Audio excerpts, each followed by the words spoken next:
Boa tarde, senhoras e senhores, e obrigado por aguardarem. Sejam bem-vindos à teleconferência da Qualicorp para a discussão dos resultados do segundo trimestre de 2021. Estão presentes hoje conosco o senhor Bruno Blatt, presidente da companhia, o senhor Fred Oldani, diretor financeiro de relações com investidores, o Sr. Elton Carlucci, vice-presidente comercial, inovação e novos negócios, e o Sr. Pablo Menezes, vice-presidente de operações e relacionamento. Algumas afirmações nesta teleconferência podem ser projeções ou afirmações sobre expectativas futuras. Tais afirmações estão sujeitas a riscos conhecidos e desconhecidos, e incertezas que podem fazer com que tais expectativas não se concretizem ou sejam substancialmente diferentes do que era esperado.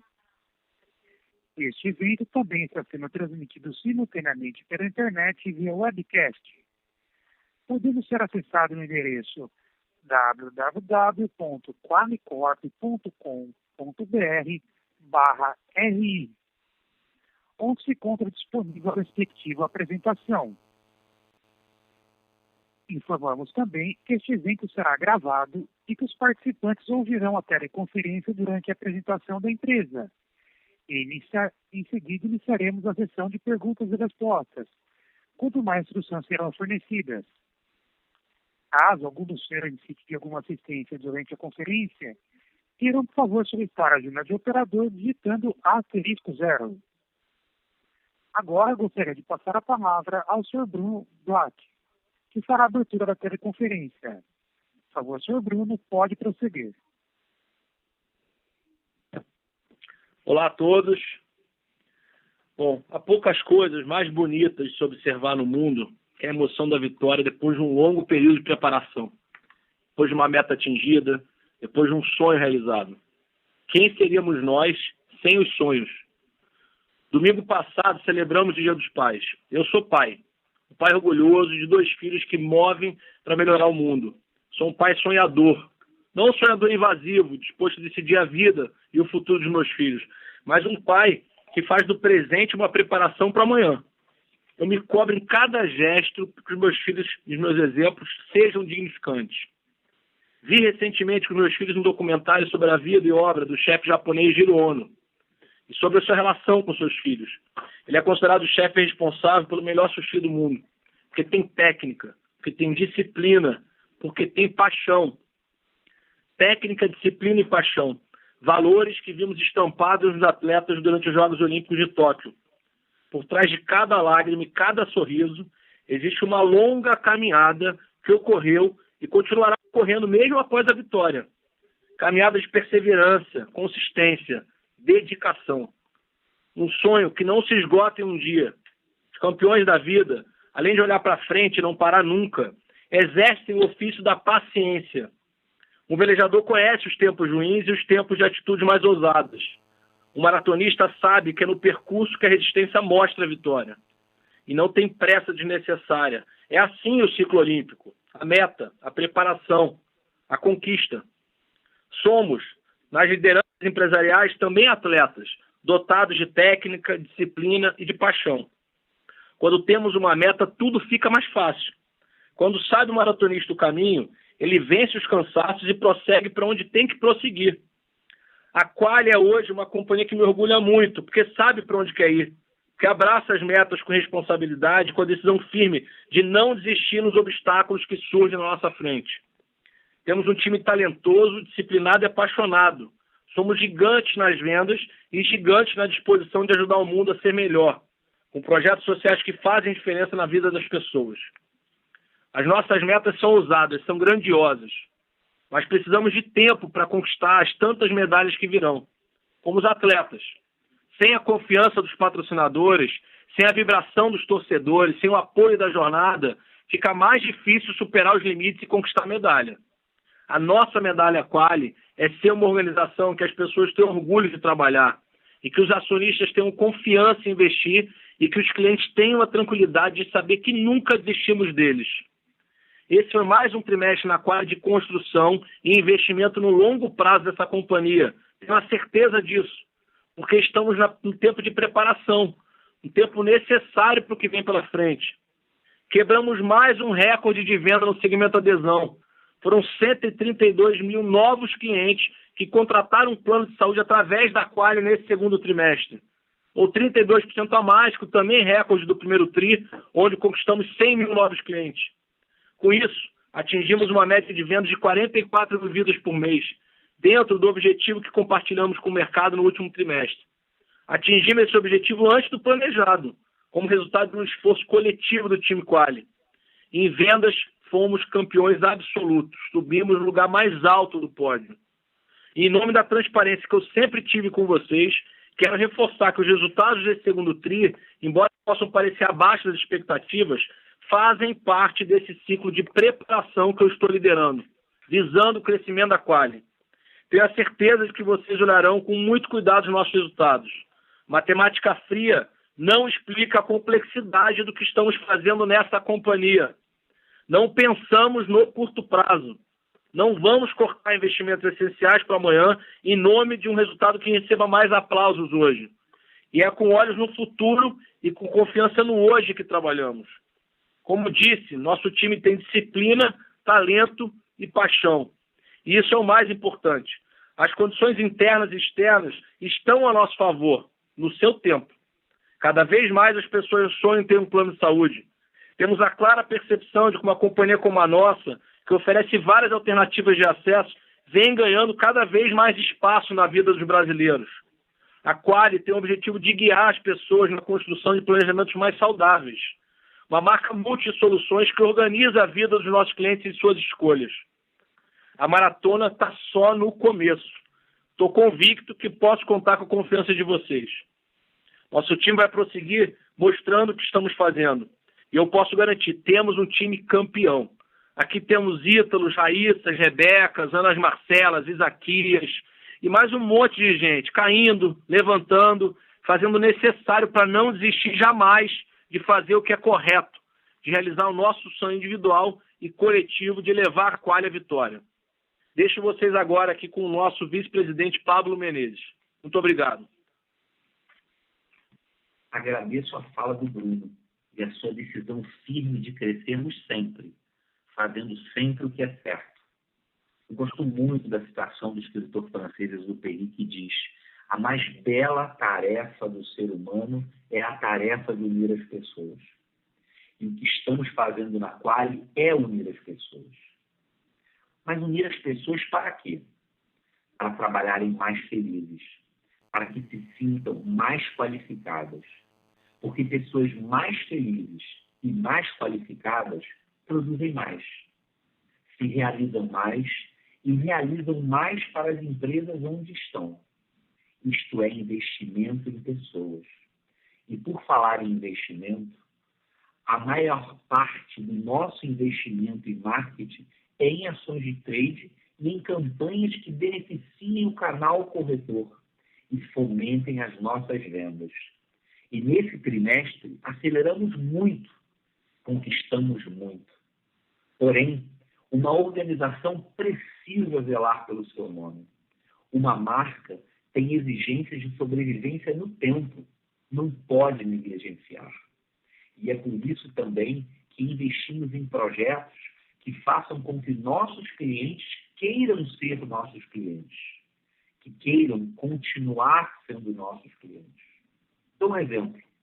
Terminamos recentemente o Qualy Cult, um edital que contemplou 90 grupos artísticos, na música, na dança, na poesia, nas artes cênicas.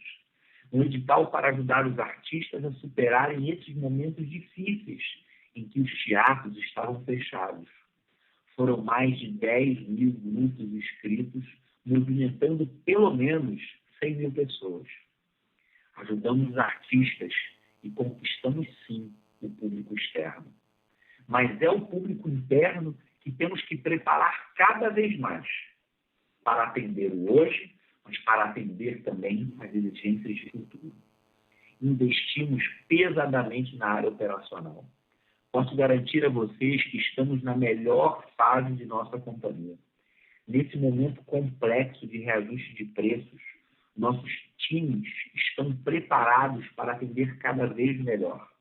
Como exemplo, estamos com a menor taxa de abandono de ligações da história da companhia. Eu vou clarificar um pouco mais. Nós reduzimos de 55% para 4% a taxa de abandono. Isso não se faz sem investimento, treinamento, sem trabalho árduo, sem valorização de time, sem valorizar cada uma das pessoas. Sobre o First Call Resolution, podemos falar de uma melhoria de 27 pontos percentuais para níveis acima de 80%. Ou seja, agora o cliente consegue falar com a companhia e é atendido na primeira chamada. Unir as pessoas significa também valorizar os processos internos. Duplicamos o time de segurança da informação. Vocês sabem o quanto o setor de saúde tem sido vítima de tentativas de invasão de dados, na qual a segurança é fundamental. Ela é fundamental por uma decisão interna, como compromisso ético, mas é fundamental em obediência à lei. E aqui na Quali nós cumprimos as regras. Sobre as questões jurídico-regulatórias, quero dar alguns dados.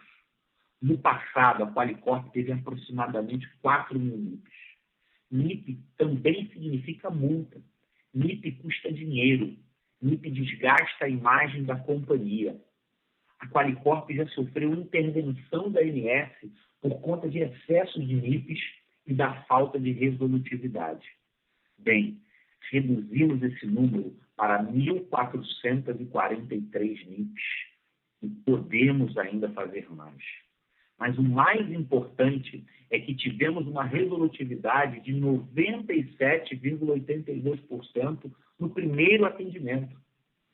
As NIPs, que são notificações de intermediação preliminar, são divididas em 5 faixas. A faixa 4 é a pior, e é a que tem mais notificações e menos resolutividade. Já fomos faixa 4. Hoje somos faixa 0, a melhor. A que tem menos notificação e mais resolutividade. E vejam, o mercado teve o maior reajuste acumulado de todos os tempos, por conta da recomposição de 2020. E grande parte das reclamações vem daí. Por isso, treinamos nosso time para explicar, para dizer a verdade, para resolver, para manter confortável em nossa companhia todos os nossos clientes. Sobre treinamento, eu teria muito a dizer. Foram 17.073 horas de treinamento, que vão desde as novas utilizações de tecnologia para vendas até o desenvolvimento de performance humana e profissional. Como disse, queremos profissionais produzindo com felicidade e segurança. E isso não vem do acaso, vem do trabalho, vem da decisão de valorizar as pessoas, de construir futuros. Como disse o Bruno, sabemos onde queremos chegar. E isso é o que nos ajuda a tomar diariamente as decisões corretas. Aumentamos nossa favorabilidade de clima de 41% para 86%. Mais de 100% de aumento. Isso prova que vamos além do discurso. É na prática que envolvemos as pessoas. E é por isso, pela prática, pelas atitudes, que ganhamos pelo segundo ano consecutivo o selo GPTW, como uma das melhores empresas para se trabalhar no país. Para vocês terem uma ideia, lançamos um programa de trainee estagiários da Quali. Foram 13.824 candidatos para 10 vagas de trainee e 23 de estagiários. É mais do que o mais disputado vestibular do Brasil. Sinal que estamos no caminho certo. Quero voltar ao início. A tarefa de unir as pessoas, de respeitar as pessoas, de valorizar as pessoas. Sou muito grato pelas oportunidades que estou tendo de colocar na prática conceitos que eu acredito, que nós aqui acreditamos, que fui aprendendo com a vida, que fomos aprendendo com a vida, e vamos aprendendo com o nosso time, que, como o Bruno já disse, tem disciplina, talento e paixão. Agora eu passo a palavra para um outro atleta do nosso time, Elton Carlucci. Obrigado, Pablo. Boa tarde a todos. Como eu sempre repito, é um prazer estar aqui com vocês em mais um código de resultados da Quali. E aproveitando aqui, seguindo um pouco as palavras do Bruno e do próprio Pablo, aqui na Quali eu gostaria de ressaltar que a gente está sempre em constante evolução. A gente não parou um segundo desde a última vez que a gente conversou.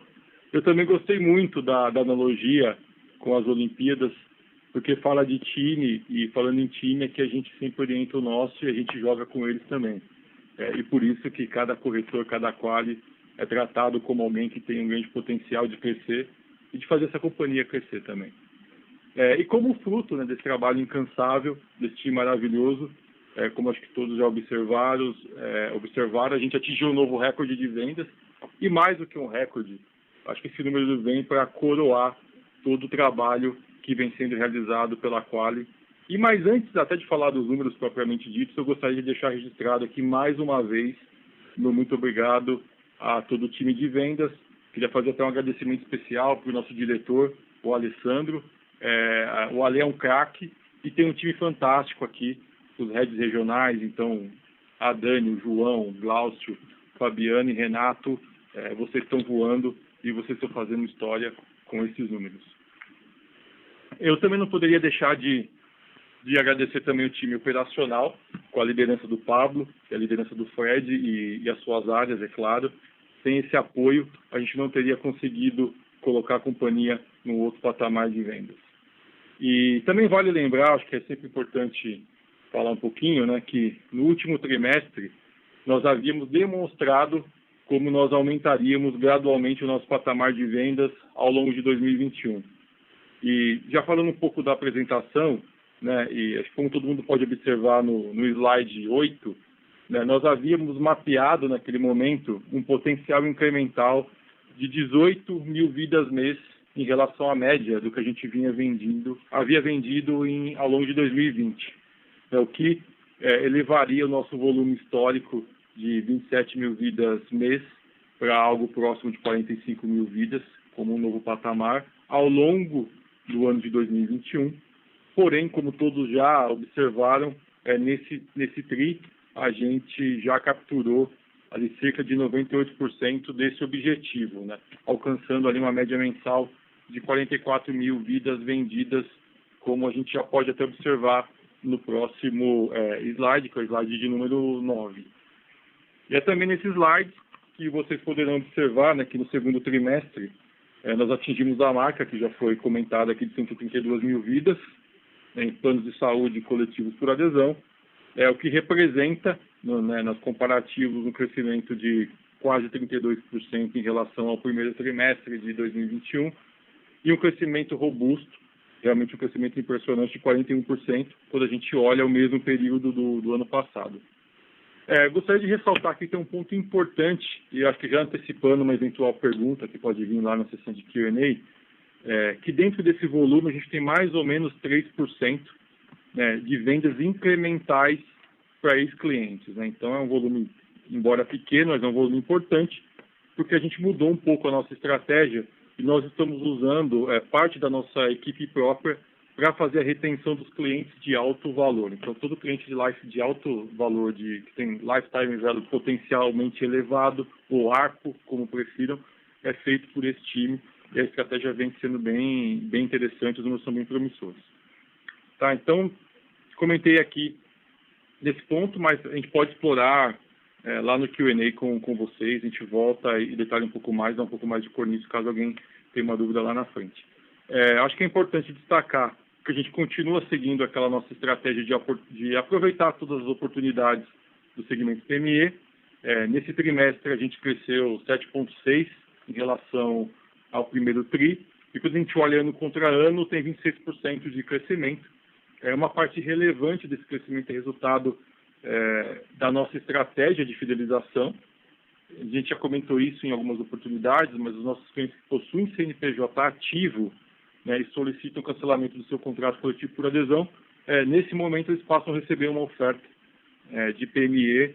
No momento do cancelamento, a gente vem conseguindo ter resultados interessantes, mantendo esse cliente dentro de casa e gerando uma receita recorrente adicional que antes ela não ficava aqui conosco. Então isso vem funcionando e os números estão aí tri a tri, a gente observa esse crescimento de forma constante. Essa estratégia já se provou promissora e a gente vai continuar atuando nesse sentido. Agora eu gostaria de mudar um pouco o tema e falar um pouco de churn. Dessa forma, a gente precisa ir para o próximo, que é o slide 10. E antes de falar dos números do trimestre, eu acho que é sempre importante ressaltar aqui que, é claro, a gente está vivendo uma situação inédita, né, com a recomposição de reajuste. Todos podem observar que o reajuste, acumulado no ano passado, mais a recomposição, fez com que os nossos clientes tivessem um aumento médio de 23,2% nas mensalidades, começou a partir de janeiro, de 2021. E desta forma, embora a gente consiga ver uma melhora no TRI contra TRI, ou seja, o segundo trimestre em relação ao primeiro ele melhorou 8%, a gente saiu ali daquele cancelamento de 151 mil vidas, foi para 138 agora, e esse reajuste acabou impactando 2 trimestres consecutivos. E aí, como também é possível observar, quando a gente olha esse slide em mais detalhes, a gente percebe que o que aconteceu naturalmente foi que nós tivemos um resultado muito parecido com 2017. 2017, se a gente olhar, a gente vai identificar lá que tem 21,6 de reajuste, e naquele ano a gente observa um cancelamento de 12,1 e 11,7 nos TRIs, imediatamente subsequentes à aplicação do reajuste. E aí nós tínhamos uma expectativa de um comportamento um pouco diferente, especialmente aqui no segundo TRI de 2021, porém a gente acabou observando o mesmo padrão. Então, quando a gente olha o mesmo nível de reajuste que foi aplicado, reajuste mais recomposição, olha 2017, a gente observou aqui um cancelamento nos trimestres de 12,1, que foi do primeiro TRI, e 11% agora no segundo TRI, bem em linha com esse patamar de reajuste lá de 2017. E aí, dessa forma, o acumulado no churn nos levou a uma performance de portfólio um pouco abaixo das nossas expectativas para o segundo trimestre. Porém, a gente segue confiante que no longo prazo esse efeito certamente será anulado em função do aumento nas vendas, o churn vai se normalizar em algum momento, isso é natural, é só olhar o comportamento histórico. Porém, esse novo patamar de vendas, a gente, certamente vai colocar a companhia num patamar que sustente o crescimento orgânico de longo prazo. Então, acho que essa é a boa notícia. Nesse sentido, a gente está com um volume de vendas bem interessante, com potencial ainda de ampliar um pouco esse volume. Acho que, por enquanto, é isso. Eu vou passar a bola para o Fred e eu volto lá no Q&A, tá bom? Então, Fred, agora é contigo. Obrigado, Elton. Boa tarde a todo mundo. Eu vou começar fazendo a apresentação dos resultados financeiros no slide 12, comentando sobre os destaques do trimestre.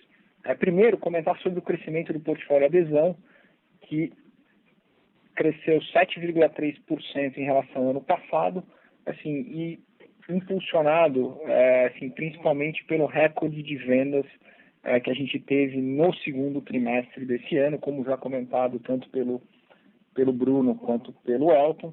Foi um desempenho histórico e que conseguiu praticamente offsetar todo o churn que a gente teve em relação que a gente teve basicamente em função de todo esse cenário complicado em relação aos altos reajustes que acabaram tendo impacto até na obra que a gente antecipava, mas com um bom desempenho de adições a gente conseguiu praticamente offsetar todo esse churn adicional que a gente teve nesse segundo TRI, algo que a gente não considera recorrente, algo que a gente espera que volte para a normalidade aí a partir dos próximos trimestres.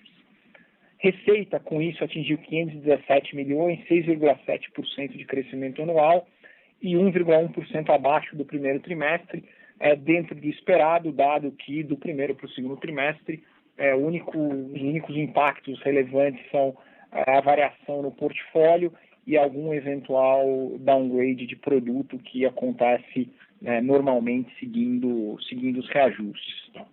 Com isso, o nosso EBITDA atingiu 201 milhões no trimestre. Aqui, acho que eu vou comentar um pouco mais o desempenho de EBITDA no próximo slide, quando entrar nos detalhes da DRE.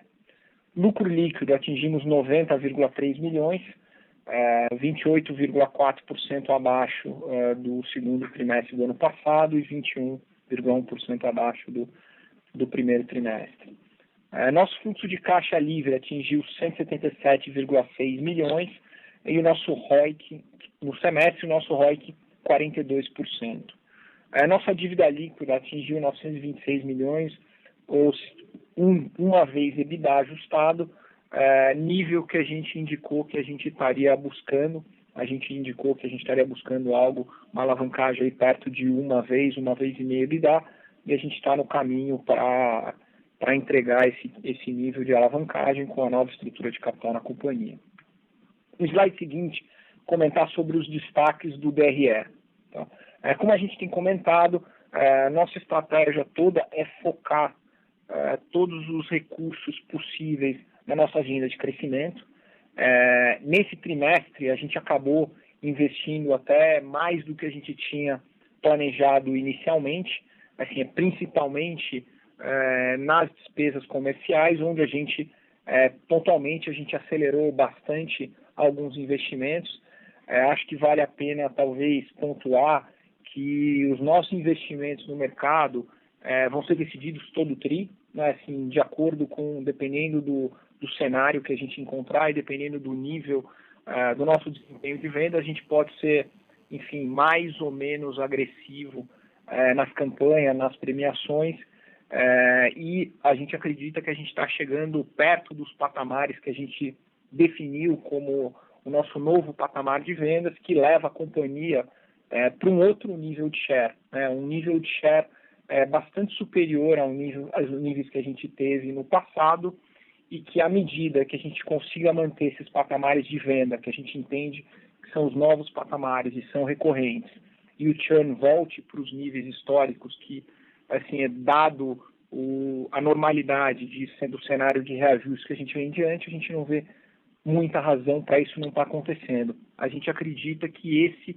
é o caminho para a companhia voltar a ter um crescimento de portfólio consistente ao longo dos próximos anos, e isso vai ser o principal impulsionador dos resultados da companhia para frente. Assim, eu acho que a gente já colocou bastante claro o quão importante é para a companhia voltar a crescer, voltar a gerar valor para a cadeia, e é isso que está refletido nos números hoje da companhia. Está sendo investido para criar esse novo ciclo de crescimento orgânico a partir dessa nova estratégia, a partir do novo jeito Quali de ser. Acho que aqui também, em relação a talvez dizer um pouco mais de detalhes sobre o trimestre, assim, o trimestre teve aí por volta de 10 milhões de despesas que são pontuais, que não devem se repetir ao longo dos próximos trimestres, de forma que, dado o cenário que a gente está enxergando hoje, o nível de SG&A e o nível de margem acumulado do primeiro semestre é um reflexo melhor do que a gente está enxergando aí para os próximos trimestres, do que efetivamente foi esse desempenho do segundo trimestre. Desempenho, enfim, a gente ainda acha que a gente tem muito mais capacidade de gerar valor do que efetivamente os números demonstram hoje, mas, assim, como o Bruno já disse, a gente está aí, assim, a gente está aqui trabalhando para o longo prazo e a gente acredita que a nossa estratégia está correta e que essa estratégia vai colocar de volta a companhia no caminho do crescimento sustentável, tanto de receita quanto de resultado. Indo para o slide 14, comentar um pouco sobre o fluxo de caixa. A gente atingiu um fluxo de caixa acumulado de por volta de 177 milhões de reais. Aqui acho que foi um trimestre também um pouco confuso em relação ao fluxo de caixa, assim, principalmente em relação ao capital de giro. Aqui, capital de giro não tem nenhuma mudança estrutural nos números da companhia. Acho que é só importante mencionar que, dados os volumes que a gente arrecada dos clientes e paga para as operadoras ao longo do mês, assim, pequenas variações, né, assim, em datas de pagamento, em atrasos, enfim, de recebimentos de fatura, às vezes de uma operadora, enfim, que mudam o pagamento, enfim, de um trimestre para o outro, de um mês para o outro, acabam gerando grandes variações no capital de giro, mas que elas acabam se compensando nos meses seguintes, nos trimestres seguintes. Então, assim, não tem nenhuma mudança estrutural nos níveis de capital de giro da companhia. Aliás, até o contrário, dado a recomposição do reajuste, a tendência é que o número de capital de giro esse ano vire positivo, né? Assim, dado que a gente tem aí quase 100 milhões para receber de receita, assim, de taxa de administração e corretagem que advém do ano passado, e que mesmo que toda a PDD que a gente programou se concretize, o que não necessariamente é verdade que vai acontecer, ainda assim a gente teria um efeito aí bastante positivo de capital de giro para esse ano. Tá? Aqui vale a pena comentar também sobre as comissões. Enfim, as comissões vão ser calibradas aí todo trimestre. Assim, a gente não consegue e a gente nem pretende dar o que seria um novo nível que a gente vai trabalhar de comissões. A gente vai avaliar isso todo trimestre, a gente vai assim, continuar com uma postura bastante dinâmica em relação a como a gente opera isso na rua, e à medida que a gente estabilize o que a gente considera o nosso novo nível de market share, a gente pode começar a ver, enfim, esses valores abaixarem aí ao longo dos próximos trimestres. Mas, de novo, a gente vai tomar essas decisões a cada trimestre de acordo com o que a gente enxergar de cenário competitivo. Tá? À medida que a gente atinja os nossos níveis de market share esperados, a tendência é que os números passem a se normalizar. Acho que é isso que eu tinha para comentar em relação ao fluxo de caixa e aos resultados. Agora eu queria abrir para a sessão de perguntas e respostas. Muito obrigado. Obrigado. Iniciaremos agora a sessão de perguntas e respostas. Caso haja alguma pergunta, por favor, digitem *1. Se a sua pergunta for respondida, você pode sair da fila digitando *2. As perguntas serão atendidas na ordem que são recebidas. Solicitamos os gentileza tirarem o fone do gancho ao efetuarem a pergunta. Dessa forma, uma ótima qualidade de som será oferecida. Por favor, aguarde enquanto coletamos as perguntas. A nossa primeira pergunta é do senhor Samuel Alves, do BTG Pactual. Senhor Samuel, pode prosseguir. Boa tarde, Bruno, Pablo, Fred, demais diretores.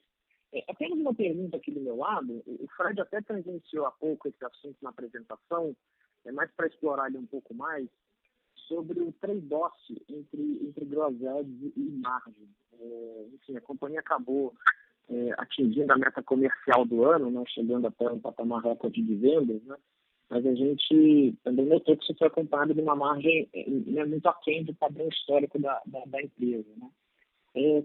Como é que a gente pode entender isso aqui? A gente pode entender esse patamar de margem como sendo um novo normal da companhia, tendo em vista aí que as iniciativas de marketing, né, compra de leads e aumento de despesa de pessoal, elas seriam recorrentes, ou a gente pode pensar mais como nível do primeiro semestre, mas para explorar um pouquinho esse assunto aí entre trade-off de gross adds e margem. Obrigado, pessoal.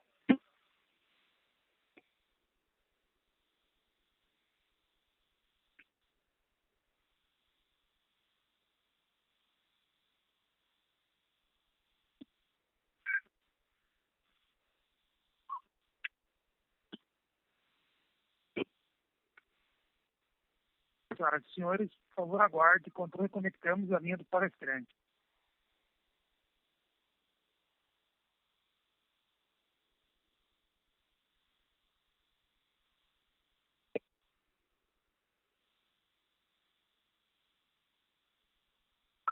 Senhoras e senhores, por favor, aguardem enquanto reconectamos a linha do palestrante.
Tá me escutando, Paulo? Não fala? Tá aberto? Caiu.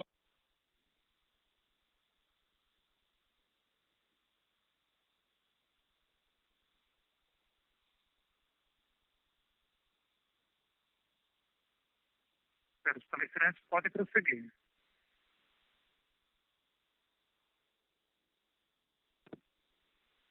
Oi. Gente, desculpa, acho que agora todos estão escutando. A gente teve um problema técnico aqui, a gente está tentando com a linha backup.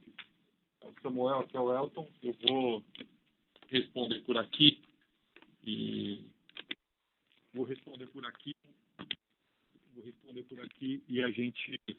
e a gente vai falando, enfim, sobre esse tema. Então vamos lá. O que aconteceu na prática? A gente identificou uma oportunidade, a gente fez todo um planejamento ao longo do ano, né? A gente escolheu 5 frentes que tinham um potencial de crescimento. E a gente identificou uma oportunidade de acelerar isso e capturar o máximo possível dentro do primeiro semestre. É claro que a gente sempre olha aquele trade-off de gross ads versus margem, mas a gente também olha o potencial que a gente tem de captura do market share. Então, como a gente já havia vislumbrado ali, né, que já tinha tido cancelar o reajuste retroativo, né, que é o reajuste mais recomposição. Tem um cenário de reajuste anual aplicado, não tinha por que esperar, né, para capturar uma oportunidade que poderia ser feita ao longo de um trimestre ou de 4 meses, esperar 8 meses para isso acontecer. Então, a gente foi bem incisivo na estratégia do canal e adotamos essa estratégia. Então, é claro que, uma vez, como o próprio Fred já antecipou, a gente atingindo o que a gente acredita que é o nosso nível esperado, né, de market share, falando especificamente de vendas, né, porque quando a gente retoma o nosso posicionamento de vendas, ao longo do tempo a gente retoma o nosso market share. Então, o primeiro passo era esse, a gente antecipou essa estratégia e ela foi muito bem sucedida, embora a gente já está observando que tem um espaço aqui para aumentar um pouquinho esse volume, baseado nos números que a gente já está vendo nos próximos meses, mas do ponto de vista de agressividade comercial, eu acredito que a gente está num patamar bem interessante e, como o Fred antecipou, a gente vai observar isso ao longo dos próximos meses e a gente vai calibrar isso, eventualmente fazendo algum ajuste por praça, por região, a gente deve fazer, mas é claro que toda vez que a gente precisar defender ou retomar, a gente vai ser um pouco mais agressivo e, ao longo do tempo, vai se normalizar e a gente vai ajustar isso para um patamar que faça sentido e que sustente o crescimento da companhia. Bom, Samuel, Fred falando, só complementar o comentário do Elton. Assim, os níveis que a gente está trabalhando, sim, eles fazem sentido econômico. Assim, a gente tem feito bastante conta. São níveis que ainda sustentam retornos adequados que fazem sentido, mas eu acho importante você levar em conta isso dentro da estratégia como um todo. Assim, a estratégia como um todo é recuperar o nível de market share que a companhia já teve, e aí, dentro desse contexto, assim, faz bastante sentido a gente mudar o modelo de atuação da companhia no mercado. Tá? À medida que a gente retome os níveis de market share, a gente acredita que são os adequados, vai ficar mais claro os economics, o quão relevante, o quão positivos são esses novos economics que a companhia está buscando. Obrigado, Elton e Fred. Boa tarde. Obrigado, Samuel.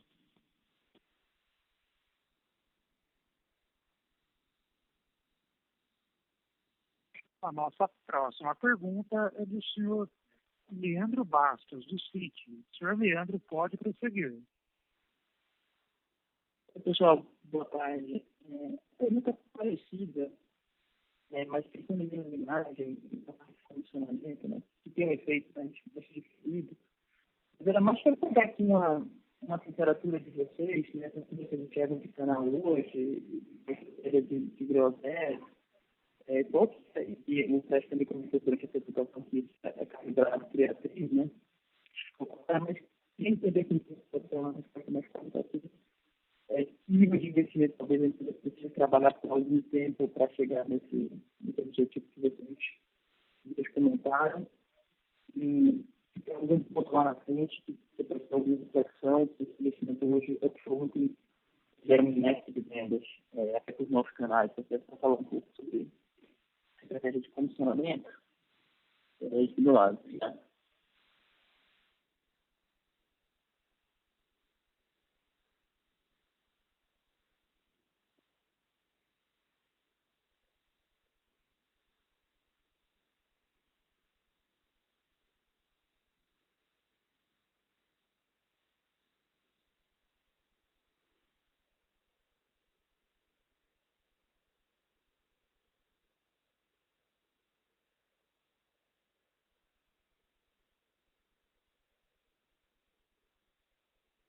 Quando a gente...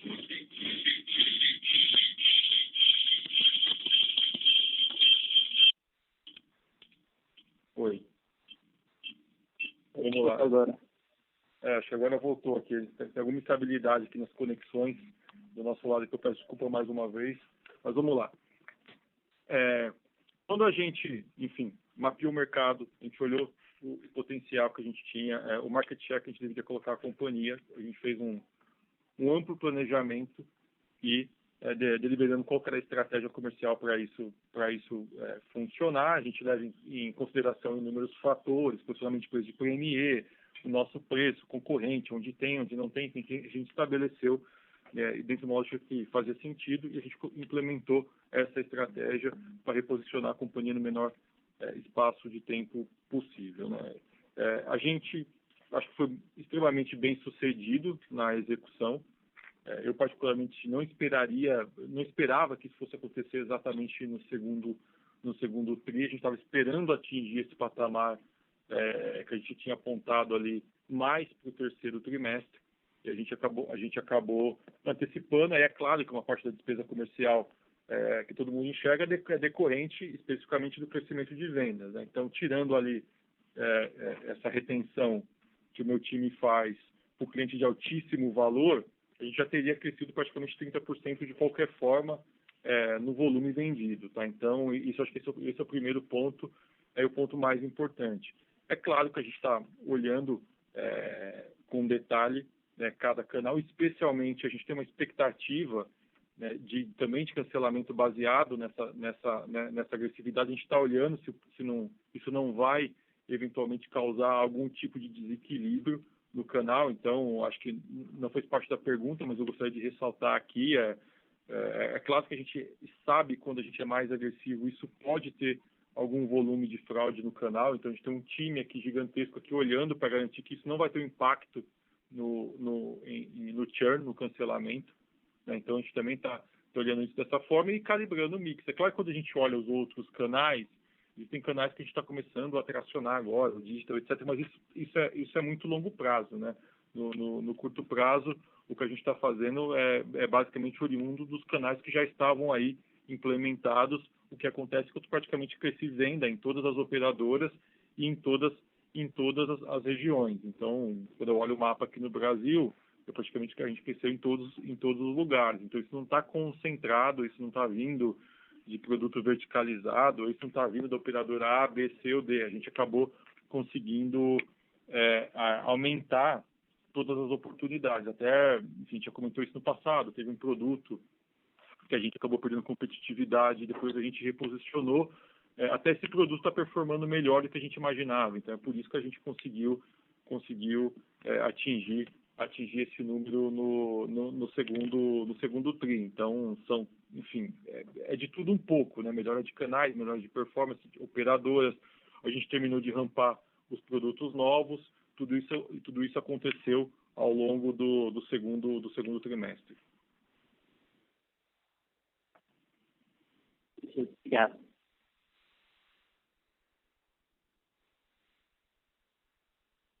A nossa próxima pergunta é do senhor Maurício Cepeda, da Credit Suisse. O senhor Maurício pode prosseguir.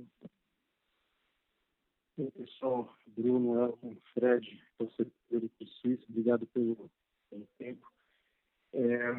Eu vou concentrar aqui na questão do churn para entender como a gente deveria pensar aqui para frente.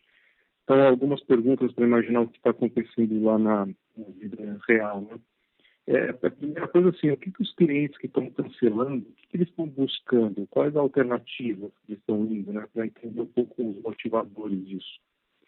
A outra coisa é na questão de até da sazonalidade desses cancelamentos, né? O que está acontecendo agora em Q2, porque não esses clientes já não cancelaram em Q1, uma vez que o reajuste já se aplicado, os retroativos já se cobrados, e até se Q3 vai também ter essa questão sazonal, né, típica de cancelamentos, até por renovação de contratos, se existe, né, realmente essa concentração sazonal das inovações. A terceira também sobre churn, olhando para o que vocês estão fazendo de retenção, as estratégias de retenção, se vocês pudessem dar um pouco dessa opinião do que vocês acham que ainda pode estar faltando na retenção, né, que poderia ajudar essa questão do churn. E até pegando um gancho na pergunta do Samuel, sobre modos normais, né, do comercial, que o Fred bem falou que vocês vão estar um pouco mais para frente, mas não seria também o caso de que o comercial ainda tem que aumentar mais, inclusive para atacar a questão do churn? Obrigado, gente. Oi, Cepeda. Elton aqui, vou puxar. O Fred está aqui na minha frente, na verdade, está do meu lado, mas estamos ambos testados aqui, PCR negativo, porque a gente está juntinho aqui. Vamos lá. Então, vou começar aqui falando dos clientes cancelados, né? Dar um pouco mais de cor para onde vão e o que está acontecendo. O cliente cancelado, que a gente vem observando, a gente tem um aumento da inadimplência, a gente sentiu, tá, ao longo do primeiro semestre, vou falar de dados de semestre. Na verdade, o que saiu um pouco do que a gente havia, da nossa expectativa, foi um pouco a inadimplência do segundo TRI de clientes um pouco mais antigos aqui de casa, tá? Então, a gente sabe que tem uma correlação, acho que todo mundo aqui pode me dar uma aula aqui do que está acontecendo do ponto de vista econômico no país, a pressão, orçamento, etc. E só para relembrar, estou falando do reajuste, né? Lá de 23%. Então, o que nos surpreendeu, primeiro foi isso. A gente, historicamente, tinha ali um percentual entre cancelamento por inadimplência, né, ou débito versus solicitação. A inadimplência sempre rodou ali perto dos 30%, e ele aumentou um pouco nesse semestre. A gente viu esse número mais próximo de 40% do que de 30%. E o cancelamento por solicitação, ele acabou sendo menor do que a gente imaginava no segundo trimestre. Então, olhando o número por dentro, a gente percebeu assim, que as famílias tiveram uma pressão, né, nos seus orçamentos. Então, esse foi, acho que, o primeiro grande ponto, dando um pouco de cor dos números, é isso. A gente viu que por solicitação teve uma performance melhor, só que o cancelamento por inadimplência ele piorou no segundo TRI, e foi basicamente isso que saiu um pouco aqui do que estava no nosso radar. Como decorrência disso, né, aí quando a gente faz mais um drill down no número, e aí a gente faz isso baseado não só em pesquisa, a gente praticamente pesquisa todos os clientes que cancelaram, a gente faz um cruzamento depois se ele tem ou não vínculo ativo. A gente tem uma área aqui de BI e de MIS só olhando o cancelamento. Então é uma área realmente grande, é uma squad, na verdade é uma tribo com vários squads que só estão olhando isso na companhia. Então quando a gente faz o drill down no número, o que a gente percebe, né? A gente viu um aumento de pessoas indo para o SUS maior do que o histórico.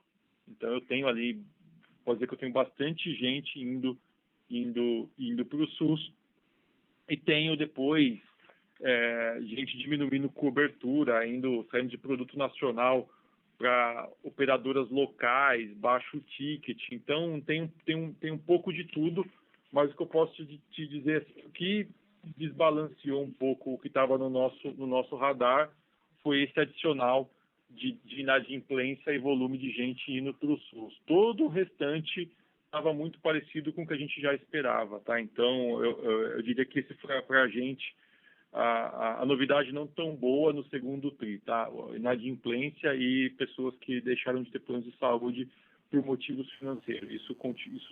Isso excedeu um pouco aqui o que a gente imaginava. Estratégia de retenção, né? E fazendo o gancho aqui, né? De como que a gente está lidando com isso. A gente continua implementando múltiplas estratégias. A mais recente foi aproveitar, eu diria, os vales ali, né, do time de venda, porque o time de venda tem que estar focado ali em conversão de leads, etc. Mas a gente percebeu que a gente conseguia pegar o nosso time de vendas e apoiar na retenção. E a gente resolveu acelerar, porque é claro que, como todos já sabem, a gente tem agora uma parte do portfólio, não é 100% da nossa carteira, mas tem um pedaço considerável, mais de 50%, tem reajuste agora, em julho, já foi aplicado, né? Esse reajuste está na casa ali de 11%, já antecipando uma eventual pergunta. Então a gente intensificou, né? Então quando a gente soma 11 com 23, nós estamos falando ali, a gente tem pessoas que vão ter 34% de reajuste no horizonte de 7 meses, tá? Esse número, é claro que de imediato ele até acaba, ele pode, né, levar para uma expectativa de churn até maior do que a gente viu, mas quando eu olho o número de julho, eu já tenho isso aqui dentro de casa, então a gente não quero antecipar, nem posso dar guidance, nem ficar fazendo forward look statement aqui, mas eu olho e vejo um comportamento similar a 2019, tá? Então, o que de certa forma ele traz uma certa tranquilidade, porque, enfim, eu estou falando de um reajuste acumulado, composto, pressionando o bolso do cliente, mas eu tenho um patamar de reajuste que é como se eu não tivesse tido um outro reajuste anterior. E aí, o que a gente está vendo nas pesquisas aqui que a gente faz, né? É basicamente o seguinte: é como se quem já estivesse no limite do orçamento, ele foi impactado pelo aquele cancelamento por inadimplência que eu tive no segundo trimestre do primeiro semestre. Esse cara ficou para trás. Então, é isso que a gente está vendo aqui, porque eu olho e vejo um comportamento muito parecido nesse julho, e eu já tenho agosto, né? Enfim, a gente tem isso aqui. Na verdade, eu acabo olhando uma vez por dia, né? Às vezes até duas, mas de hora em hora eu tenho aqui todos os dashes atualizados. Então, em toda hora que a gente sabe exatamente o que está acontecendo na carteira, eu estou com um comportamento muito parecido de 2019. E aí a boa notícia, e por isso que a gente antecipou a estratégia, foi por isso que a gente acelerou muito venda no primeiro trimestre, é o seguinte: porque mudando o patamar de vendas e colocando essa companhia para vender 45 plus de vidas no terceiro TRI, se eu fizer a mesma performance de cancelamento que foi em 2019, a gente reposicionou, colocou a companhia onde a gente imagina do ponto de vista de crescimento, porque no quarto TRI isso vai se normalizar. Então, foi basicamente isso. Então, a gente combinou uma agressividade um pouco, né, uma agressividade comercial para antecipar, gente estava esperando um comportamento de churn que poderia ser até um pouco mais de pressão em função do reajuste acumulado, e a gente está vendo exatamente o mesmo comportamento de 2019, e aí é isso. Então, basicamente, você vai fazer as contas lá, você vai ver que se a gente cancelar mais ou menos igual foi 2019, em percentual e número de vidas, e ajustar o Gross Ads por esse novo patamar da companhia, provavelmente você vai conseguir enxergar um pouco da estratégia que a gente desenhou e que vai acontecer a partir de agora, tá? Então, acho que é isso que eu tenho para falar, e acho que eu percorri todos os seus pontos. Se ficou alguma coisa, o Fred quiser complementar também. Se eu puder complementar o Elton, acho que talvez tenha que ficar mais claro que quando a gente assumiu a companhia com nova estratégia, a gente tinha, assim, quando olha para o mercado, tinha dois desafios, né? Assim, um era arrumar o nível de vendas, né? O patamar de vendas que estava, enfim, a companhia vinha definhando e vinha perdendo o share de vendas consistentemente. Assim, eu acho que esse foi o primeiro desafio que a gente consegue, assim, dizer que a gente já praticamente endereçou esse problema, tá? Então, a gente efetivamente conseguiu já levar a companhia para outro patamar de venda. O segundo desafio é o churn. Esse, enfim, a gente já tomou uma série de ações, a gente já consegue ver uma série de resultados, infelizmente, por uma questão de conjuntura, né? Assim, tem uma questão que a única questão que a gente não consegue trabalhar efetivamente é o bolso do cliente quando você vem com reajuste do tamanho que aconteceu, tá? Mas, de qualquer forma, tendo trabalhado já a venda, estando com a venda no nível, assim, em outro patamar, hoje a companhia volta todo o esforço agora na retenção, tá? Então, a gente considera que a gente já tirou um ponto da frente, e retenção passa a ser agora o grande desafio da companhia. E a gente acredita que pela própria conjuntura ele normaliza, assim, porque, enfim, historicamente ele sempre normaliza após os reajustes, tá? E o terceiro grande desafio, que eu acho que o Pablo comentou bastante, mas assim, foi pouco comentado, é o quanto evoluiu as operações da companhia, né? Assim, e isso é super importante para essa nova fase onde a gente vai focar em retenção. Porque se você olhar o ciclo de agora contra os últimos anos, a gente tinha um problema de não conseguir atender o cliente. Então, o grande desafio era, assim, você, assim, dos clientes que te ligavam para cancelar, você praticamente não conseguia trabalhar.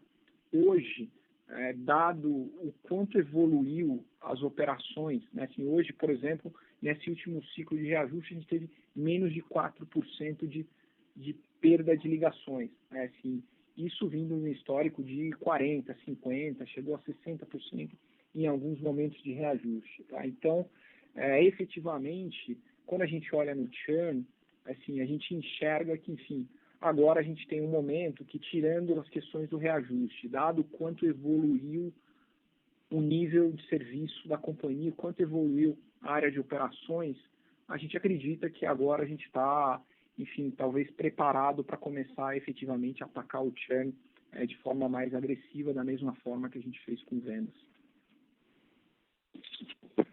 Tá claríssimo. Obrigado pelos detalhes. Obrigado. A nossa próxima pergunta é do Sr. Vinícius Ribeiro, da UBS. Sr. Vinícius, pode prosseguir. Pessoal, boa tarde a todos. Desculpa ficar no tema de margens e gross ads, mas acho só um ponto para a gente não ficou 100% claro. Vocês têm como dar um breakdown dessa pressão que houve nas margens?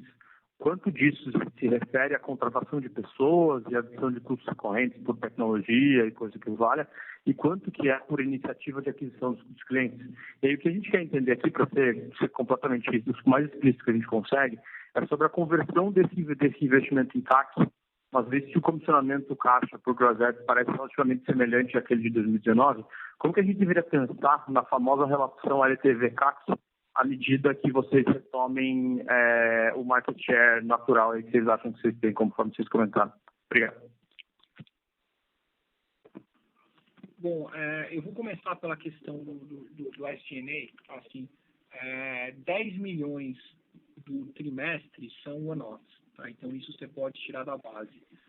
Fora isso, se você olhar a despesa comercial, né, esse basicamente é um novo nível de despesa comercial. Tá? Assim, a despesa comercial, dados os níveis de vendas atuais, são esses os valores. Tá? Agora, assim, quando você olha o que foi adicionado, assim, pessoas, tá bastante claro qual foi o crescimento na área de pessoas.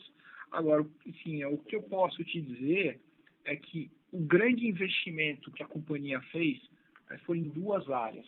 Operações, que a gente mudou o patamar de nível de serviço da companhia. Operações, assim, nesse primeiro momento, o objetivo não foi otimizar custo, o objetivo foi maximizar nível de serviço, dado que a gente vem num cenário com reajustes altíssimos, com uma demanda assim, muito grande do cliente por buscar soluções.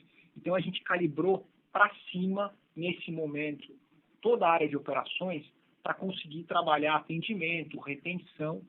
Assim, então, assim, esse foi um investimento bastante importante, bastante assim, pensado, e que para frente a gente até enxerga que tem espaço para melhorar, mas efetivamente a gente não vai tirar capacidade enquanto a gente não vê uma redução assim, mais clara na questão do churn, enfim. São questões conjunturais. Então, a área de operações ela está mais dimensionada do que seria o necessário, enfim, o nível de carteira que a companhia tem hoje, mas em função de uma conjuntura que a gente ainda está preocupado com, enfim, com questão de churn, questão de ter um bom nível de serviço, um ótimo nível de atendimento, mas que à medida que isso assim, se normaliza, à medida que o churn normaliza, tem algum espaço para a gente passar a ser mais eficiente em áreas de operações. Esse é o primeiro grande investimento. O segundo grande investimento foi na área comercial. E aí a gente abriu escritórios em diversas regiões, a gente está sendo muito mais próximo do canal corretor, a gente está trabalhando muito mais em programas de treinamento, programas de investimento, toda a interiorização da força de vendas, enfim, além de um investimento grande que a gente fez em equipe própria, que está trabalhando muito forte na retenção, né? E que a gente já vê efeitos importantes assim, de recuperação de clientes desde que a gente botou essas equipes para funcionar. Tá? Então, assim, esses são os dois grandes investimentos. Tá? Os investimentos em G&A também tiveram, não vou dizer que eles não aconteceram bastante ao longo do ano passado e até o primeiro tri desse ano. Hoje, o que ele está suportar, enfim, tudo que a gente está mudando na companhia, mas se você olhar hoje, os grandes investimentos foram feitos em melhorar atendimento ao cliente e melhorar a nossa força comercial. Esses são os grandes investimentos feitos.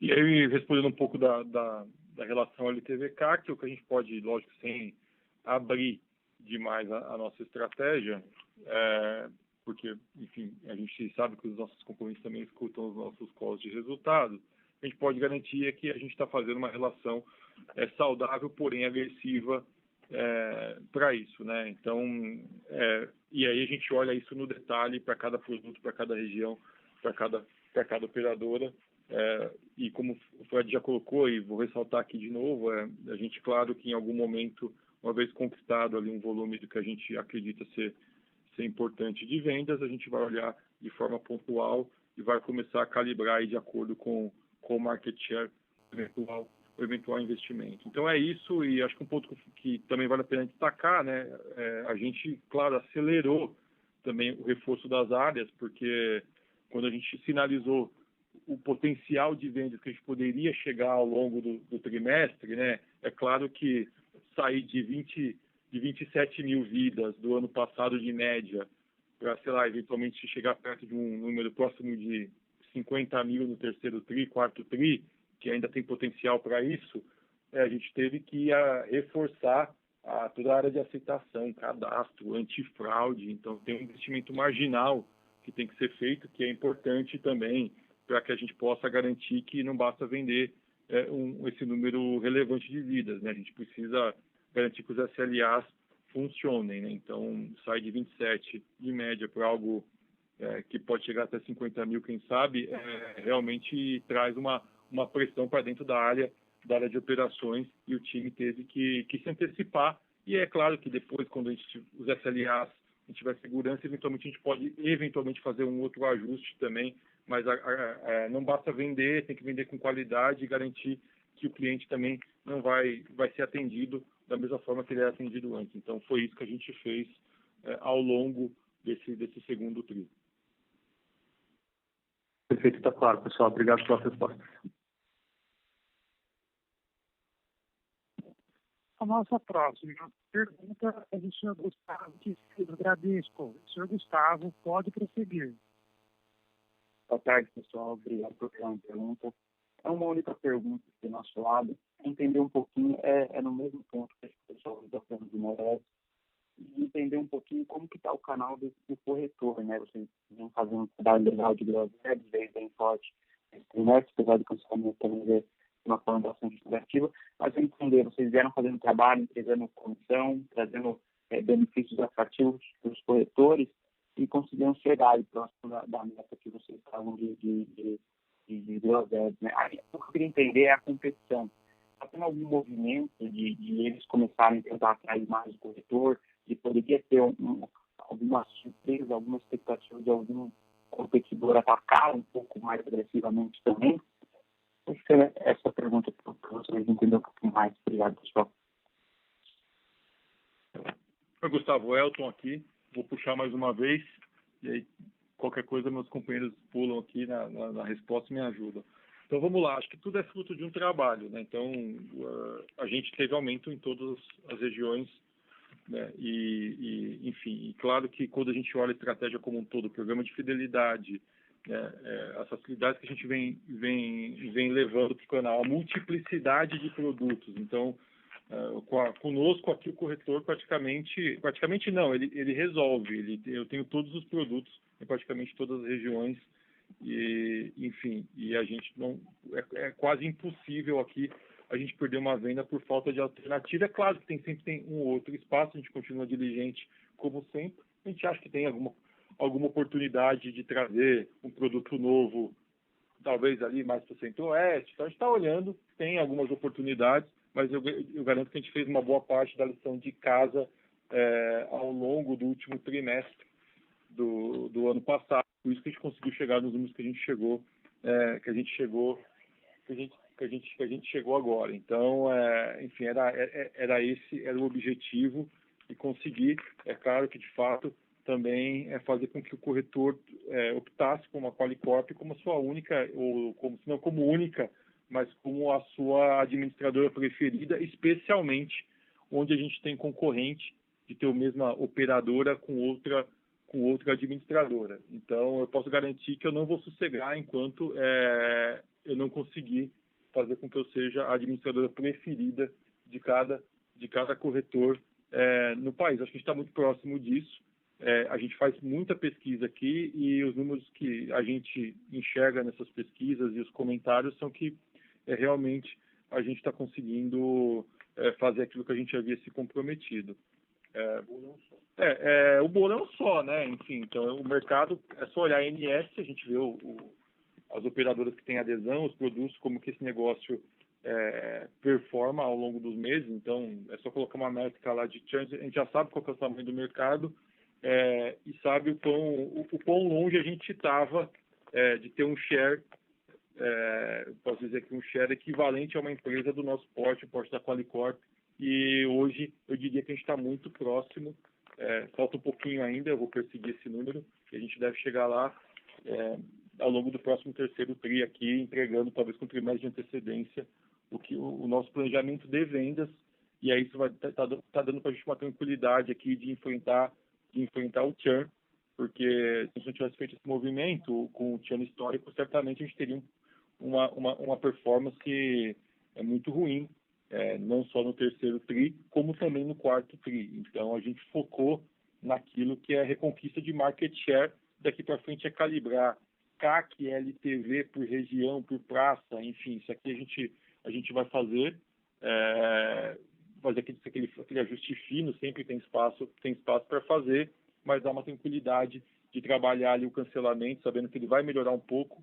Uma boa parte ainda é conjuntura, é macro, enfim, são coisas que a gente não controla, é o tamanho do bolso do cliente, mas está muito mais preparado para fazer com que aquela vida fique dentro de casa também e não vá para uma administradora concorrente, já que eu tenho os produtos. Então, esse é o nosso o nosso hoje, eu diria assim, é o nosso principal ponto que a gente está trabalhando incansavelmente aqui.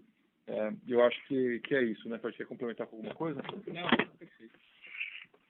Perfeito, pessoal. Muito obrigado pela resposta. Não havendo mais perguntas, gostaria de passar a palavra ao senhor Bruno Blatt, diretor-presidente da companhia.